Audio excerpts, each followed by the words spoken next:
ઔદ્યોગિક હબ હજીરા ખાતે આવેલી એએમએનએસ કંપનીના કેમ્પ વિસ્તારમાં આજે હિંસક વિરોધ પ્રદર્શન સર્જાયું। કંપનીના કોન્ટ્રાક્ટર કર્મચારીઓએ હડતાળ પર ઉતરીને જોરદાર તોડફોડ કરી અને કેટલીક ખાનગી ગાડીઓને આગ લગાવી દીધી હતી।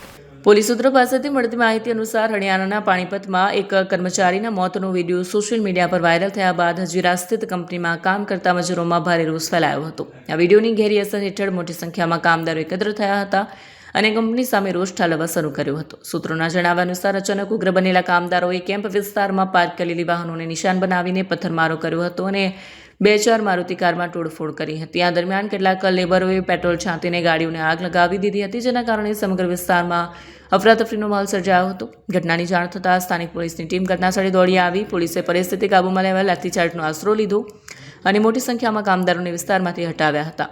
ફાયર બ્રિગેડની ગાડીઓએ પહોંચીને સળગતી ગાડીઓ પર કાબૂ મેળવ્યો હતો। વધુમાં પોલીસે જણાવ્યું હતું કે હજી સુધી કોઈની ધરપકડ કરવામાં નથી આવી, પરંતુ હિંસામાં સામેલ લોકોને ઓળખવા માટે સીસીટીવી ફૂટેજની તપાસ કરવામાં આવી રહી છે।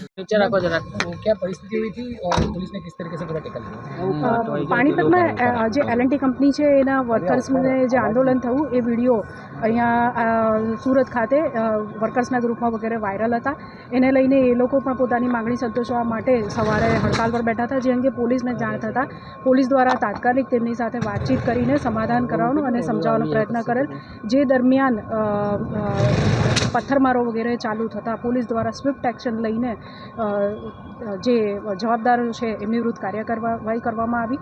હાલ પરિસ્થિતિ શાંત છે, બીજો કોઈ જ ઇસ્યુ નથી। આ આખી કંપની જે છે એની અંદર પોલીસ દ્વારા કોમ્બિંગ કરી લેવામાં આવેલ છે અને જે જવાબદારો છે એમની વિરુદ્ધ એફઆઈઆર નોંધીને આગળની કાયદેસરની કાર્યવાહી કરવાની પોલીસની કાર્યવાહી હાલ ચાલુ છે।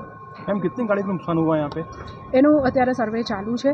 જે ગાડીઓ છે અહીંયા પ્રાઇવેટ જે તે ટાઈમે હતી એમાં આગ લગાવીને પથ્થરમારો ને એવું શરૂ થયું હતું। જે તે સમયે પોલીસ અહીંયા હાજર હતી, જેથી ઝડપી એક્શન લેતા વધુ નુકસાન થયેલું નથી। मैडम टीयर गैस ना કેટલા સેલ 70થી વધુ ટીયર ગેસના શેલ પોલીસ દ્વારા છોડવામાં આવેલ છે। ઓકે